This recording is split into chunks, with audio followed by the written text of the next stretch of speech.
Hello guys! Everyday routine ko, maglakad.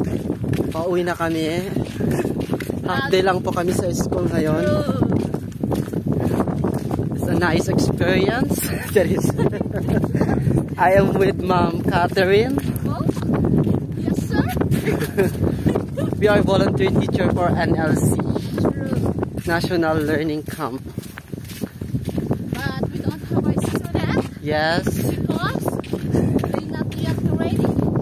Maybe tomorrow they will attend the class. Of course, and I'm so very happy because I'm so very bored. Only we're sitting. That's why tomorrow I wish that they have children Yes. tomorrow that we will teach it. But somehow, Go! you know what my feelings today? I'm so very glad and thankful because we have a friends.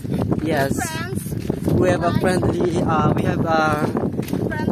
friendly teacher like Sir David And Sir Olimar. Yes. So, you know guys, in school we're going to laugh. We just laugh Have more fun. with our new friends. Yes. We have a new Together. group. Not in English. We're eating together with lunch.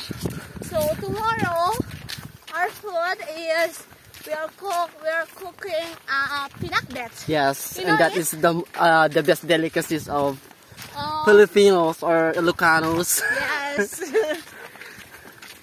Wait, I'm not gonna Actually is, oh my god, what is time already?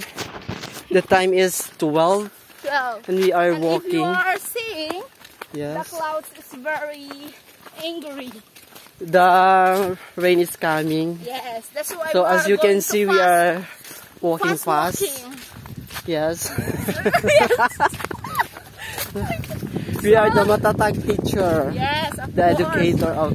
But our secretary, not matatag, because she is what? Aray! Ano? What na ko sa uong? Yes. Uong na ko. They should plant vegetable like Yes. squash. No. Squash. Squash ba? Yun yung kalabasa. Pero ba't nakabidyo?